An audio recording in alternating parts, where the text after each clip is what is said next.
Comic books and books. We have DC's Absolute Universe is dramatically changing Superman's origin story. We have also DC starting a new line of digital comics. We'll talk about that. And Marvel is throwing a curveball with a new Duos one-off book line. It's interesting, but we're going to talk about that.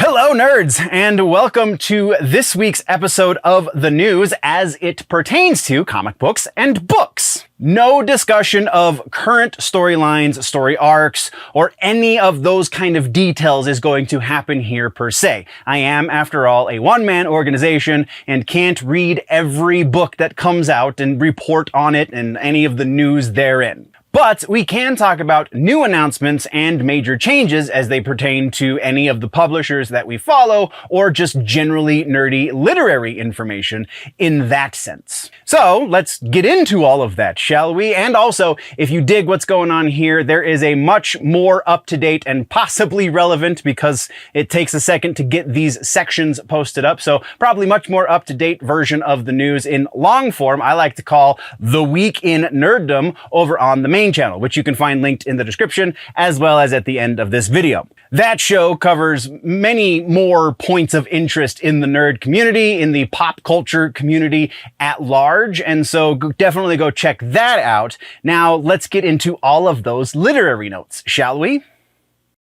No follow-ups or corrections in comic books either. Let's just jump into these trailers. Once again, we have two trailers for comics. First up is the DC Allin Arc, I guess, the new event that's happening in the DC mainline universe.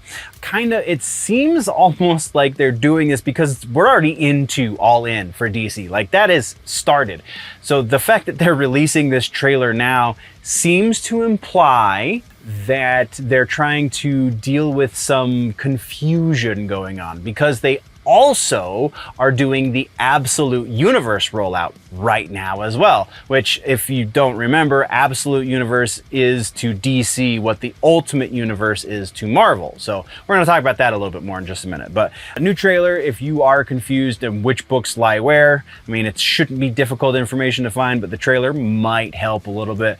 Aside from that, I don't know why else they would have done this trailer, because it doesn't really do anything for you. Anyway, the other trailer we got this week comes from Boom Studios, and it's their new Power Rangers book, written by Melissa Flores, who did Power Rangers Darkest Hour, and art from Michael Yig. YG is how, so I'm assuming Ig, maybe. This is a jumping on point, so if you are a fan of Power Rangers, but you have not been reading the comic book, then this is supposed to be a good jumping on point, because they're kind of restarting a lot of things in the universe. And I'm just way too far removed from the Power Rangers IP to care. Like, the trailer doesn't do much to help me give a shit. Sad to say, but that is the state of things. If you are reading Power Rangers and you're excited about, I just want to hear your opinion. If you're excited or you're dreading this new story arc, then tell me why, because I'm super intrigued by this. But that is what we got for trailers this week. Let's talk now about some regular ass news. Starting things off with the Teenage Mutant Ninja Turtles, baby. So they are in the middle of their new reboot run. They just finished the individual books for the brothers, and they're moving into issue number 6, which is which is written by Jason Aaron, who has been writing the new arc for some time. But the artist is changing as of issue 6, and that is Juan Ferreyra? I did not say that right. I apologize. Previews are beautiful for this art. I am not familiar with Juan's work necessarily, not by name, but man, I'm showing you at least one on screen right now.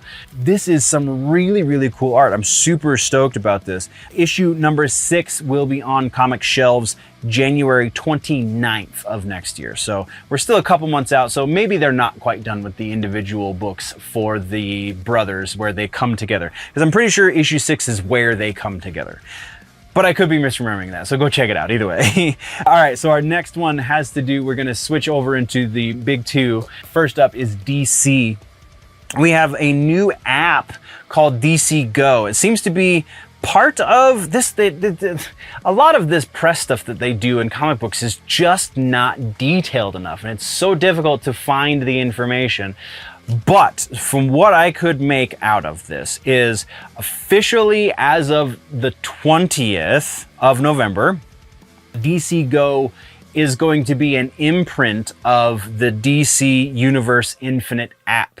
So what that says to me is they're going to be related in that they're programmed by the same people, but they are going to be two separate apps where maybe you have access. Well, all right, so they do go on to say that there are going to be more than just DC Go titles for the DC Go app. So maybe that's why they use the word imprint. But what this is they're going to be writing books specifically for DC Go, meaning they're going to be formatted for a smartphone screen or a device screen, if you will. So they're also going to be reformatting existing stories so that they fit the device screen in this same fashion better. The extent to which they're going to do this, I would imagine, kind of depends on how well they sell. But we do have a couple of books confirmed that are going to be specific for the platform. We have Harley Quinn in Paradise, written by CRC Payne. Art from Siobhan Chiffon and Cathy Lee. The next one is Nothing But Nightwing, written by Patrick R. Young, and Butt spelled with two T's. Patrick R. Young written, art Moy Marco. And then we also have Renaissance of Raven, art written by Sina Grace, art from Nico Bascuñan and Katherine Lobo. Oh, also, I'm so bad at this. Carola Borelli. Previews that you can follow, link down in the description. It'll take you to a preview of one of the Harley chapters. So really interesting playing with form. Like this, there's a lot of really strong potential here to bring in a new audience, because the floppies platform, that's not the word, floppies modality, whatever, the selling floppies, physical books to people, is not super appealing to like Gen Z and young, even to a good swath of millennials even don't really care to have physical books. So doing things specifically for this new app that will be brand new to the app, because the app the DC Universe app exists as well for their comic books, but everything older than a certain point. Marvel has something similar where you can only read things, I think the Marvel one specifically is 6 months. So if it's been out for 6 months, then you can read it on the app, because they're trying to push people to read the floppies. So them creating a new app specifically to read new comic books is an interesting experiment. And this is the kind of direction I think they should be going in to bring in new audience. We're going to talk about other things with new audience members in the TV section. But yeah, and also our next piece technically also is doing something that I think they're hoping will bring back an existing audience. It's not necessarily a new audience, but this is a Marvel story. We're talking about Marvel Duos. It is a series of one-shots that has just been announced, written by J. Michael Straczynski. It's going to be, like I said, a series of one-off books that it's going to take very different and disparate characters and team them up together for each of these 6 books. To give you an idea of what that means, we have Ghost Rider and Galactus. We have Agatha Harkness and Spider-Man's Aunt May. We have Rocket Raccoon and Doctor Doom. These are the one-shot books. If you're looking at the artwork right now on screen, there's a couple others that I'm missing, but for brevity's sake, they will be beginning in January of 2025. It sounds intriguing, but like I feel like this is kind of the death throes for Marvel. Maybe not the final death throes, but we're still in death throes. They're not doing enough, I think, to get the readership back up. But I don't know, maybe that's just me. Speaking of writer Jason Aaron, right? Is that correct? Nope, that is not who we were talking about before.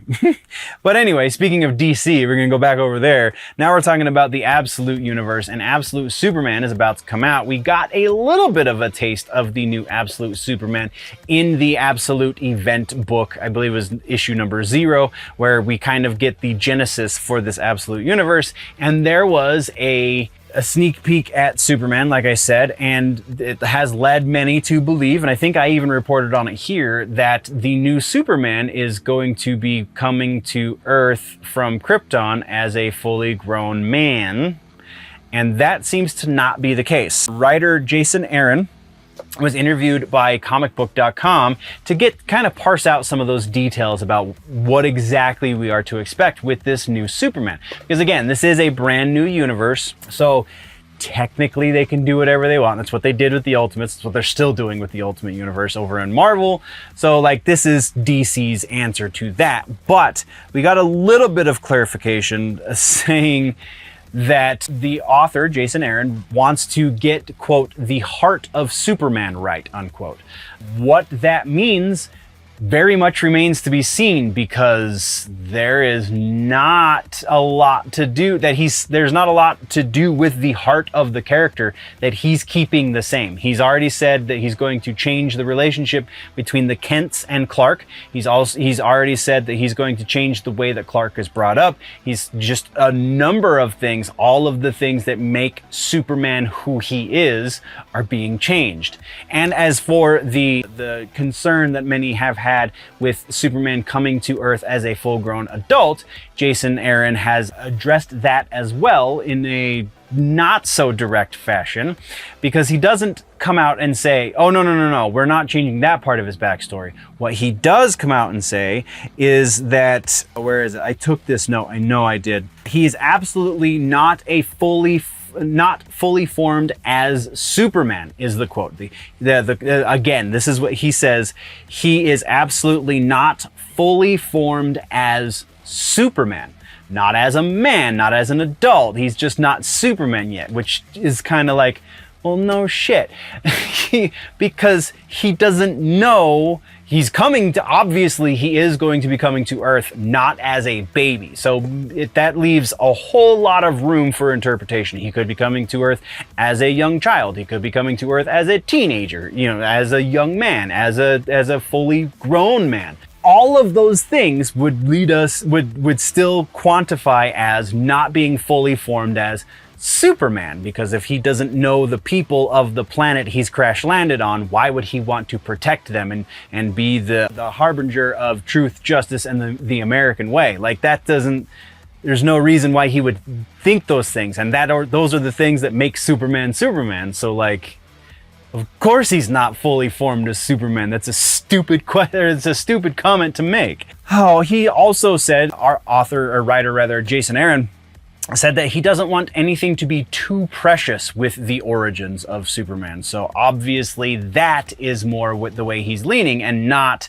trying to preserve the heart of the character, because what? So, I mean, I did preface this with saying, yes, this is a new universe that they're playing in, so technically they can kind of get away with whatever they want. But if you're going to change it so dramatically, do Miles Morales and just completely change the character. It doesn't need to be the same person if it's a different universe. So why? I mean, we got the Red Sun Superman. That was a very different take on it, and that's an Elseworld situation. It's a different universe. So like, why not just why try and do it kind of sort of the same, but not really, just so it kind of looks similar, because you're trying to trick your readers. I feel like that's the way we're going. That is what we're going to move on, because November 6th, I guess we should say that. November 6th is when the Superman book will be on shelves. So if you're interested, go check it out at your local comic book shop, maybe thumb through it. I don't know if I would suggest buying it necessarily, at least not until I've read it. So we're going to move from there. That leaves us into our suggestions for the week. And this one, I can't believe I haven't previously suggested this comic book for other spooky seasons, but we've got From Hell from Alan Moore, the great Alan Moore's horror interpretation of Jack the Ripper. It's his version of the Whitechapel murders, and it is, I mean, it's Alan Moore, so it's freaking great. It was made into a movie in like 2000, 2001, something like that, but the more superior version of the story obviously is the one that Alan Moore did, because he does not associate with movie interpretations of his work, for good reason usually. I'm looking at you, V for Vendetta. But yeah, Alan Moore's From Hell is for sure your suggestion for the week. You should be reading this. Go check it out.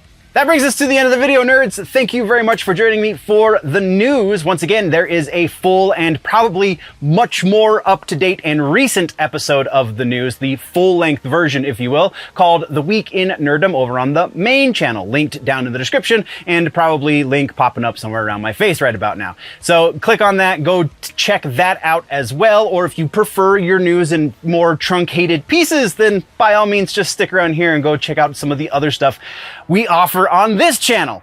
Thank you very much for joining me. We will see you in the next one. Before we go, always remember, nerds, that if it is generally nerdy, it's probably here.